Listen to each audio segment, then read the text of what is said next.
Hello friends, मैं Megha from blogging course in Hindi. आज इस वीडियो में हम Google AdSense approval tricks and tips के बारे में जानेंगे। अगर आपने भी अपना एक ब्लॉग बनाया है और ब्लॉग बनाकर आप अपने ब्लॉग को गूगल एडसेंस से मोनेटाइज करवाना चाहते हैं और मोनेटाइज करके पैसे कमाना चाहते हैं, तो आज आप सही जगह पर आए हैं, क्योंकि आज मैं आपको ऐसी टिप्स एंड ट्रिक्स बताऊंगी जिससे आपको 100 नहीं 110% आपको गूगल एडसेंस से अप्रूवल मिल जाएगा। गूगल एडसेंस से अप्रूवल पाना बहुत बड़ी बात नहीं है, लेकिन क्या होता है ना कि बहुत सारे लोग ऐसी छोटी छोटी मिस्टेक करते हैं जिसके कारण उनको एडसेंस से अप्रूवल नहीं मिलता। हम कई बार गूगल एडसेंस अप्रूवल की पॉलिसीज पढ़ लेते हैं, गूगल एडसेंस की सारी पब्लिशर पॉलिसीज पढ़ लेते हैं, बहुत सारा यूट्यूब पे वीडियो देखते हैं, बहुत सारे आर्टिकल्स पढ़ लेते हैं, सब में एक जैसी बातें की हुई होती हैं, लेकिन फिर भी कुछ ऐसी मिस्टेक्स होती हैं जो एक्चुअल में आप कर रहे होते हैं और वो इतनी छोटी मिस्टेक होती हैं जिस पे आप ध्यान नहीं दे पाते और उन मिस्टेक के कारण एडसेंस आपको अप्रूवल नहीं देता है। हम ब्लॉग बनाते हैं, हम कस्टम डोमेन लेते हैं, हम अच्छी थीम लगाते हैं, उसमें हम बहुत यूनिक कंटेंट लिखते हैं और हम 20, 25, 30 आर्टिकल पब्लिश करते हैं। फिर हम बहुत सारे पेजेस बनाने के बाद हम बहुत होप से अपने ब्लॉग को एडसेंस अप्रूवल के लिए भेजते हैं और कुछ टाइम बाद जब हमें रिजेक्शन का मेल आता है तो हम बहुत ज्यादा डिसअपॉइंट हो जाते हैं।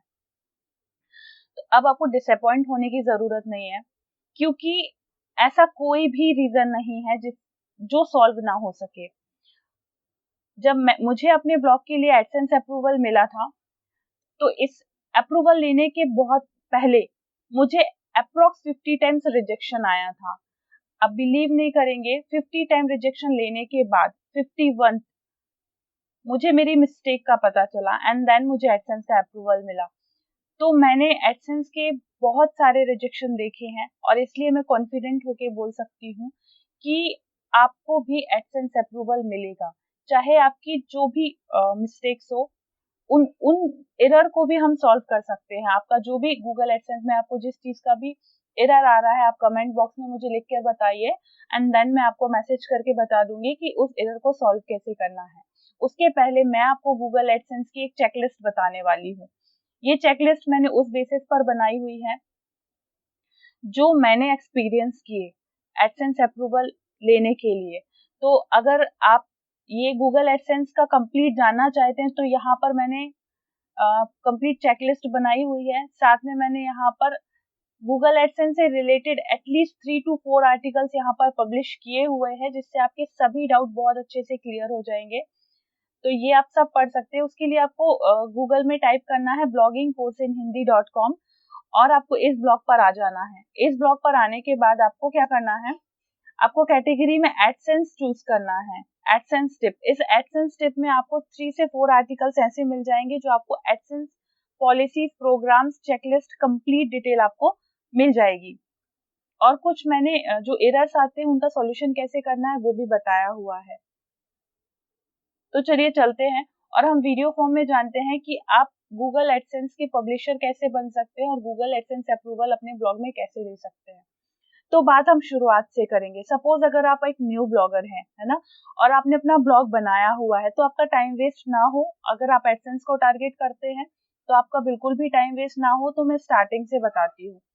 सबसे पहले आपको क्या करना है, सबसे पहले तो आपको एक ब्लॉग बनाना है। ब्लॉग बनाना है, चाहे तो आप ब्लॉगर से बनाइए या फिर आप वर्डप्रेस से बनाइए। ब्लॉगर में आप फ्री ब्लॉग बना सकते हैं और वर्डप्रेस में आपको होस्टिंग खरीदनी होती है और आपको एक पॉसिबल होगा तो एक प्रीमियम थीम भी खरीदिएगा, वो ज्यादा बेस्ट होती है। अगर आपने ब्लॉग नहीं बनाया है तो यहाँ पर आकर स्टार्ट अ ब्लॉग पर क्लिक करेंगे तो यहाँ आपको वर्डप्रेस ब्लॉग कैसे बनाए ये कंप्लीट फ्री गाइड मिल जाएगा। ठीक है, तो आपको सबसे पहले एक ब्लॉग बनाना है। ब्लॉग आप ब्लॉगर से बनाया वर्डप्रेस से, आपको कस्टम डोमेन लेना है। अब ब्लॉगर में अगर अपना ब्लॉग बनाए हैं तो blogspot.com मत लीजिए, बिकॉज उसमें काफी टाइम लगता है। 5 to 6 मंथ के बाद ही आपको अप्रूवल के चांसेस होते हैं।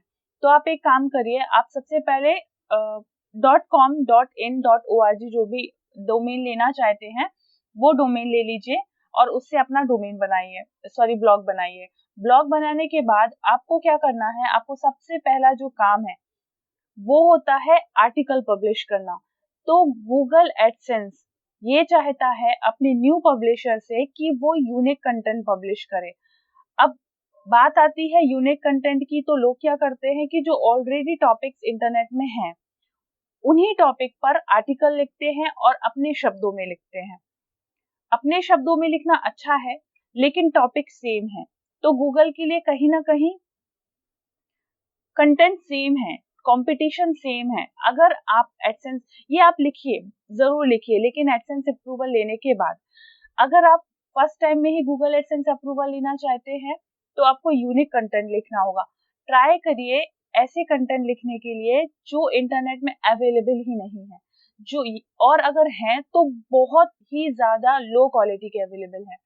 अगर आपको नहीं पता कि यूनिक कंटेंट कैसे लिखते हैं, तो मैंने इसमें एक आर्टिकल अटैच किया है, यूनिक कंटेंट कैसे लिखते हैं। इस आर्टिकल में आपको कंप्लीट पता चल जाएगा कि आपको वो टॉपिक कहाँ से फाइंड करने हैं आपकी निश से रिलेटेड, जिसमें आपको ऐसे कीवर्ड्स मिले जिस पर इंटरनेट में पोस्ट नहीं लिखी हुई है।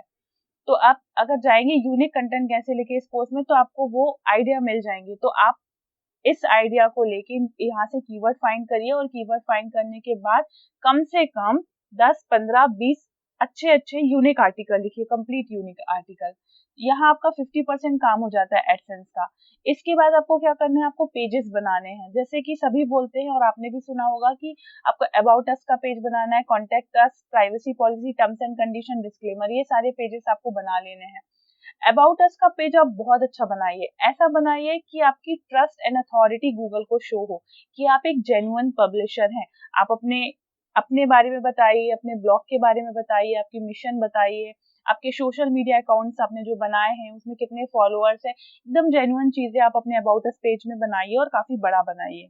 Contact us page, privacy policy, terms and condition and disclaimer, ये आप किसी भी जनरेटर टूल से बना सकते हैं, इसमें कोई कॉपीराइट का इशू नहीं आता है। इसके बाद आ जाइए वैलिड एसएसएल, ये बहुत ही ज्यादा इंपॉर्टेंट चीज है। आपको क्या करना है, आपको जो आप एसएसएल एक्टिवेट करते हैं ना, HTTPS जो आप एक्टिवेट करते हैं, वो वैलिड करना है। अगर आप फ्री का एसएसएल यूज कर रहे हैं ना, तो आपको एडसेंस मिलने के लिए चांसेस बहुत ज्यादा कम हो जाते हैं। आप ये देखिए, मैंने यहाँ पे स्क्रीनशॉट लगाया है। जिनको एरर आता है ना, योर साइट इज अनरीचेबल, तो उसका मतलब ये है कि आप फ्री एसएसएल यूज कर रहे हैं। अगर आप HTTPS यूज करते हैं अपने ब्लॉग में, तो आपको वैलिड एसएसएल यूज करना है। जैसे अगर आपने वर्डप्रेस पे ब्लॉग बनाना चाहते हैं, या फिर अगर आपका ब्लॉगर में ब्लॉग है, तो ये इशू शायद आपको नहीं आएगा, क्योंकि ब्लॉगर से आपको एक अच्छा एसएसएल मिल जाता है, वैलिड एसएसएल मिल जाता है। लेकिन अगर आप वर्डप्रेस से ब्लॉग बनाते हैं, तो या तो आपको एसएसएल परचेज करना होता है, या तो आपकी होस्टिंग आपको देती है। कौन सी होस्टिंग अच्छी है, कौन सी थीम अच्छी है, ये वर्डप्रेस ब्लॉग पे आप जाएंगे ना, तो यहाँ आपको स्टेप बाय स्टेप ब्लॉग कैसे बनाना है, प्रॉफिटेबल ब्लॉग कैसे बनाना है, आप इसको एक बार पढ़ लेंगे तो आपको सारी डाउट उसमें क्लियर हो जाएंगे। इसके बाद आप आ जाइए नीचे, और डोमेन एज। देखिए, डोमेन एज का मतलब है कि आपका जो ब्लॉग है वो कितने मंथ ओल्ड पुराना है। अगर आपने अभी तक ब्लॉग नहीं बनाया है, तो आप एक अच्छा एक्सपायर डोमेन भी परचेज कर सकते हैं, जिससे डोमेन एज आपको शो होगी। लेकिन एक्सपायर डोमेन परचेज करने के बहुत से टर्म्स एंड कंडीशन होते हैं, वो आपको देखने होंगे। अदरवाइज अगर आपने एक नया डोमेन लिया है, तो 1 मंथ में भी आपको एडसेंस अप्रूवल मिल जाएगा, ऐसा कोई इशू नहीं है। जितना अच्छा कंटेंट लिखेंगे, जितने अच्छे तरीके से आपका फ्यूचर गोल, आपके ब्लॉग के गोल्स क्लियर होंगे, और जिस वे में आप जाएंगे, ये अगर आपने गूगल को प्रूफ कर दिया तो आपको एडसेंस अप्रूवल मिल जाएगा। अदरवाइज एक 5 to 6 मंथ ओल्ड ब्लॉग अगर हो जाता है ना, तो एडसेंस मिलने के चांसेस काफी ज्यादा बढ़ जाते हैं। देखिए, एडसेंस ब्लॉग आपने बनाया और आपको एडसेंस अप्रूवल मिल गया, उसके बाद आपकी अर्निंग शुरू नहीं होती है। अर्निंग शुरू होने के लिए आपको चाहिए होता है ट्रैफिक, है ना। और 20 दिन का ब्लॉग बनाया, 1 महीने का ब्लॉग बनाया, उसमें एडसेंस अप्रूवल ले लिया, फिर भी आपको पैसे कमाने में 5 से 6 महीने लग ही जाएंगे, क्योंकि आप ट्रैफिक पे वर्क करेंगे, ऑडियंस बनाने में, अपने ब्लॉग को प्रमोट करने में, क्वालिटी आर्टिकल्स को रैंक कराने में टाइम लगता है। तो अगर आपको एडसेंस अप्रूवल नहीं मिल रहा है, तब भी आप अपने ब्लॉग के ट्रैफिक पे वर्क करिए, ऑडियंस बनाने में वर्क करिए। अगर आपको, नए ब्लॉगर यही गलती करते हैं, वो ब्लॉग बनाते हैं और एडसेंस के पीछे पड़ जाते हैं। और ट्रैफिक ऑडियंस पे ध्यान नहीं देते हैं। जब एडसेंस मिलेगा उसके बाद ट्रैफिक एंड ऑडियंस पे बनाने पे ध्यान देते हैं, तो ऐसे करके उनका पूरा 1 साल बर्बाद हो जाता है। तो आपका टाइम बर्बाद ना हो, आपका टाइम वेस्ट ना हो, इसलिए फर्स्ट डे से ही आप अपने ब्लॉग के सारे गोल्स क्लियर रखिए कि आपको अपने ब्लॉग को कहाँ ले जाना है। मैं ब्लॉगिंग कोर्स इन हिंदी, मैं आपको गारंटी देती हूँ एडसेंस अप्रूवल आपको 110% मिल जाएगा। आप बिल्कुल भी टेंशन मत लीजिए। आपको किसी भी प्रकार का इशू आएगा तो आप यहाँ पर कमेंट करके बता सकते हैं।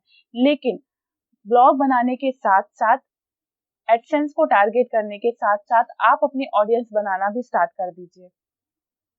तो डोमेन एज अगर आपका 5 to 6 मंथ भी निकल गया है ना, तो आपको एडसेंस अप्रूवल मिलने के चांसेस बहुत ज्यादा बढ़ जाते हैं। अब नेक्स्ट आते हैं हम कस्टम डोमेन में। कस्टम डोमेन, जैसे कि मैंने आपको बताया कि अगर आप ब्लॉगर में blogspot.com यूज करते हैं तो वो मत करिए, आप टॉप लेवल डोमेन परचेज करिए। अगर आपको नहीं पता है कि टॉप लेवल डोमेन क्या होता है, तो देखिए आप जब ये फ्री कोर्स है, blogging course in Hindi free course है, आपको सिंपली यहाँ पर आना है, गूगल में आपको ब्लॉगिंग कोर्स इन हिंदी डालना है, आपको ये ब्लॉग मिल जाएगा। यहाँ पर आने के बाद आपको जो भी डाउट है, आपको यहाँ पर सारी पोस्ट मिल जाएंगी। जैसे डोमेन क्या होता है, निश क्या होती है, होस्टिंग क्या होती है, कौन सी होस्टिंग खरीदे, वर्डप्रेस ब्लॉग कैसे बनाए, थीम कौन सी यूज करें, कैची डोमेन कैसे परचेज करें, ब्लॉग से पैसे कैसे कमाना है, एफिलिएट ब्लॉग के साथ एडसेंस कैसे लेना है, ये सारी यूजर फ्रेंडली ब्लॉग पोस्ट कैसे लिखना है, मतलब ये कंप्लीट ब्लॉगर के लिए एक गाइड है। तो ये आपको सब कुछ मिल जाएगा। तो कस्टम डोमेन परचेज कर लिया, इसके बाद आप नीचे आइए, मोबाइल रिस्पॉन्सिव थीम। देखिए थीम बहुत जरूरी है। आज सबसे ज्यादा जो इंटरनेट सफरिंग होती है, जो गूगल पे लोग रिजल्ट सर्च करते हैं, वो मोबाइल से करते हैं, डेस्कटॉप से भी करते हैं, मोबाइल से भी करते हैं। तो आधे से ज्यादा गूगल के जो यूजर्स हैं वो मोबाइल में शिफ्ट हो चुके हैं। तो गूगल चाहता है आपने जो भी अपना ब्लॉग या वेबसाइट बनाई हुई है वो मोबाइल रिस्पॉन्सिव होना चाहिए। थीम चूज करने में आप बिल्कुल भी गलती मत करिए, क्योंकि ये आपके ब्लॉग का इंटरफेस होता है। आपका ब्लॉग यूजर एक्सपीरियंस कैसा है, कुछ चीजें इंपॉर्टेंट होती है एक सक्सेसफुल ब्लॉगर बनने में। सबसे पहली बात तो आपका यूजर एक्सपीरियंस आप कैसे दे रहे हैं, in terms of content quality, in terms of appearance, in terms of speed, मतलब आपका ब्लॉग कितनी जल्दी ओपन होता है, कितना अच्छा दिखता है, कितने क्लियर फॉन्ट हैं, कितना क्वालिटी आप लिखते हैं। तो आपको यूजर एक्सपीरियंस अगर आप देते हैं ना, तो आपका ब्लॉग सक्सेसफुल होगा, गूगल भी आपको प्रेफर करेगा, आपकी रैंकिंग बढ़ाएगा। तो आपको क्या करना है कि mobile friendly responsive theme use करनी है। कौन सी थीम यूज करनी है, कैसी थीम यूज करनी है, क्या क्या फीचर्स होने चाहिए, वो सारे आपको यहाँ पर मिल जाएंगे, आप इसे पढ़ लीजिएगा। इसके बाद आता है कॉपीराइट कंटेंट एंड इमेज। आपको कोई भी इमेज कॉपीराइटेड नहीं यूज करनी है, और अगर आपने यूज की है तो आपको उस इमेज के ऑनर को क्रेडिट देना बहुत ज्यादा जरूरी होता है। तो स्टार्टिंग में तो आप ना यूज करें, वो ज्यादा बेटर है। प्लस इस चीज पर भी ध्यान दें कि जब आप, जैसे बहुत सारे ऐसे वेबसाइट हैं जहां पर आपको कॉपीराइट फ्री इमेजेस मिलती है, वो जब आप डाउनलोड करते हैं तो आप किस टूल से बनाते हैं, जिस टूल से बना रहे हैं उसकी प्राइवेसी पॉलिसी एक बार पढ़ लीजिए कि वो कॉपीराइटेड तो नहीं है। और यहाँ पर मैंने बताया है कि आप कैनवा से बहुत अच्छा बना सकते हैं इमेजेस। कैनवा एक बहुत अच्छा टूल है जो जिसमें आपको पैसे भी नहीं लगते हैं, आप फ्री में बना सकते हैं। अगर आपको फोटोशॉप आता है तो बहुत ज्यादा अच्छी बात है, और अगर नहीं आता है तो कैनवा एक बहुत इजी प्लेटफॉर्म है। आप कैनवा से इमेजेस बना सकते हैं और कॉपीराइट इमेज डाउनलोड करिए, उन्हें एडिट करिए, उन्हें बहुत ही सुंदर सा इमेज बनाइए, उसे अपने ब्लॉग में ऐड करिए, और इस टर्म्स में बनाइए कि वो इमेज जब आप सोशल मीडिया में शेयर करें तो सिर्फ इमेज देखने से आपके ब्लॉग में क्लिक्स आए और लोग आपके ब्लॉग को पढ़ने के लिए आए। तो कुछ ऐसी इमेज क्रिएट करके आप अपने ब्लॉग में लगाइए। इसके बाद आता है नंबर ऑफ ब्लॉग पोस्ट। तो नंबर ऑफ ब्लॉग पोस्ट में देखिए आप कम से कम 15-20 पोस्ट तो जरूर लिखिए, और अगर 15 लिखते हैं तो 2000-2500 वर्ड की लिखिए, और 20 पोस्ट लिखते हैं, 22 पोस्ट लिखते हैं तो कुछ कुछ पोस्ट लिखिए आप 2500 की, कुछ लिखिए 2000 की, कुछ लिखिए 600 वर्ड की, कुछ लिखिए 1000 वर्ड की, कुछ लिखिए 5000, सॉरी नॉट 5000, 1500 वर्ड की। ऐसे नंबर ऑफ ब्लॉग पोस्ट अलग अलग मिक्सचर से आप लिखिए। इसके बाद आती है लैंग्वेज। तो गूगल एडसेंस पाने के लिए आपको वो लैंग्वेज सिलेक्ट करनी है जो गूगल आपको परमिशन देता है। अगर आप यहाँ पे क्लिक करेंगे ना तो लैंग्वेज आ जाएगी, जैसे हिंदी लैंग्वेज में एडसेंस अप्रूवल मिलता है, इंग्लिश में मिलता है। तो ऐसी बहुत सारी लैंग्वेजेस हैं जिसमें आप गूगल एडसेंस अप्रूवल ले सकते हैं। तो आप यहाँ क्लिक करके देख सकते हैं। इसके बाद आता है यूजर नेविगेशन और इंटरफेस। देखिए, जब कोई यूजर, जैसे कि गूगल एक सर्च इंजन है और गूगल की जो अर्निंग है वो किससे, उनके यूजर से, है ना। गूगल पे लोग आते हैं, अपने कंटेंट को सर्च करते हैं, आप लोगों के ब्लॉग या वेबसाइट पे आते हैं, अपना टाइम स्पेंड करते हैं, गूगल वहां पर एड शो करता है। यूजर वहां जितनी देर तक रुकेगा आपकी वेबसाइट में उतनी देर तक उसकी एड शो होगी। दैट कोरिलेशन ही बेटर है। इसलिए आपको अपने वेबसाइट का यूजर इंटरफेस ऐसा बनाना है कि कंटेंट ऐसा लिखना है कि लोग आपकी वेबसाइट में आए और उनको बहुत ही ज्यादा रिलेवेंट चीजें आपकी वेबसाइट में मिले, इंटरफेस बहुत अच्छा मिले, नेविगेशन करने में उनको बहुत इजी हो। ऑल टोटल आपको यूजर एक्सपीरियंस बहुत बेस्ट बनाना है। आपको फर्स्ट टाइम में गूगल एडसेंस अप्रूवल दे देगा। क्या करना है वो आप इस पोस्ट को पढ़ लीजिए, आपको डिटेल जानकारी मिल जाएगी। क्योंकि वीडियो कंटेंट हम एक लिमिटेड वर्ड्स में बोल पाते हैं, लेकिन जो हमारा आर्टिकल होता है उसमें बहुत डिटेल में हम सारी चीजें दे सकते हैं। तो आप एक बार इस चेकलिस्ट को पढ़िएगा, आपके सारे डाउट्स क्लियर हो जाएंगे। इसके बाद ब्लॉग ट्रैफिक। देखिए, गूगल एडसेंस कभी नहीं कहता कि आपके ब्लॉग में इतना ट्रैफिक आना चाहिए तभी आपको एडसेंस अप्रूवल मिलेगा।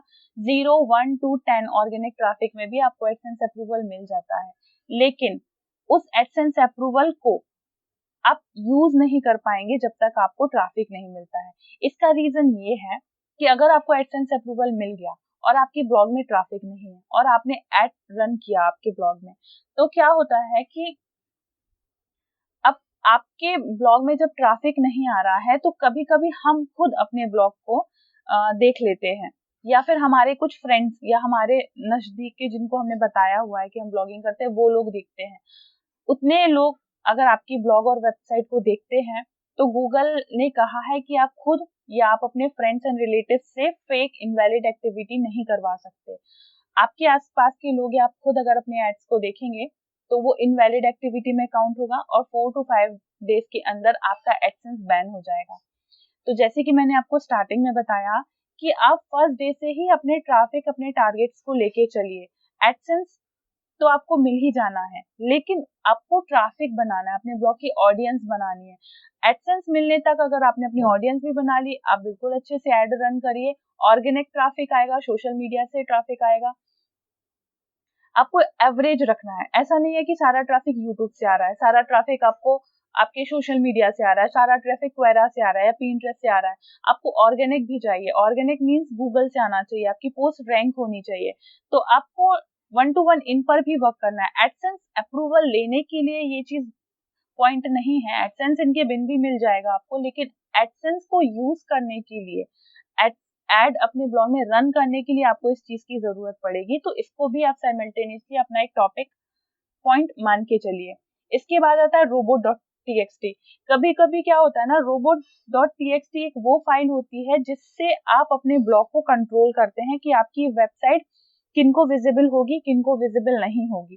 तो कुछ लोग क्या करते हैं कि गूगल एडसेंस के बॉट या गूगल एडसेंस को भी वहां से डिसेबल कर देते हैं। तो जब गूगल एडसेंस अप्रूवल, मतलब गूगल एडसेंस जब अपने बॉट के थ्रू पहले आपकी वेबसाइट को विजिट करता है तो उनको आपकी वेबसाइट दिखती नहीं है, जिससे क्या होता है कि साइट नॉट रीचेबल या site not, we do not find your site, ये करके एरर आता है। तो एक बार आप अपने robot.txt की सेटिंग चेक करिए, तो उससे अगर robot.txt की मतलब सेटिंग सही है तो गूगल आपके ब्लॉग को विजिट कर पाएगा। इसके बाद आता है पब्लिश पोस्ट रेगुलरली। जैसे वीक में अगर आप 2 दिन पोस्ट पब्लिश करते हैं या हर दिन पोस्ट पब्लिश करते हैं तो आप एक रेगुलर फॉर्मेट बनाइए। 2 दिन 3 दिन में जितने में आप पोस्ट पब्लिश करते हैं, वीक में 2 डेज या वीक डेली, वैसे आप रेगुलर पोस्ट पब्लिश करती रहिए। कंटिन्यूसली आपकी ऑडियंस के लिए भी अच्छी है, ब्लॉग के लिए भी अच्छी है और आपकी रैंकिंग एंड इंडेक्सिंग के लिए भी बहुत अच्छी है। इसके बाद आ जाएंगे हम एडसेंस अकाउंट में सही जानकारी दें। ये जो पॉइंट है ये मैंने फेस किया है।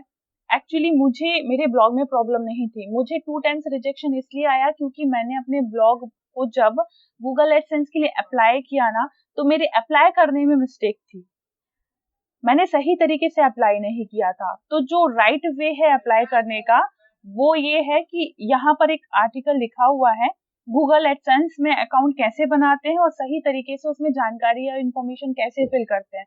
तो आप इस आर्टिकल को पढ़ लीजिए, तो यहाँ पर आपको सारी इंफॉर्मेशन मिल जाएगी। इसके बाद आते हैं ब्लॉगिंग कंप्लीट स्टेप चेकलिस्ट। तो आप इसे देख लीजिए, ये जो चेकलिस्ट है ये ऊपर वाली ही है। ये कुछ पॉइंट्स हो गए गूगल एडसेंस अप्रूवल ट्रिक्स पाने के लिए। आई होप कि आपको ये सारी चीजें समझ में आई होंगी और इतनी चीजें कंप्लीट करने से आपको 110% गूगल एडसेंस का अप्रूवल मिल जाएगा। अगर आपको किसी भी चीज का एरर आता है तो इस आर्टिकल से लिंक अप, मैंने और भी कुछ ऐसे आर्टिकल्स लिखे हैं जहां पर आपको, जैसे कि आप मतलब डुअल एडसेंस का एरर आता है तो उस अकाउंट को कैसे डिलीट करना है, एडसेंस अकाउंट होता क्या है इसके बारे में पहले एक बार आप जान लीजिएगा। और ये है वो पोस्ट जिसमें मैंने बताया है कि आपको गूगल एडसेंस अकाउंट में गूगल एडसेंस में अकाउंट कैसे बनाना है और स्टेप बाय स्टेप सारी इंफॉर्मेशन ये है। इस तरीके से आप अकाउंट बना के अप्लाई करेंगे तो आपको 110% गूगल एडसेंस का अप्रूवल मिल जाएगा। Thank you.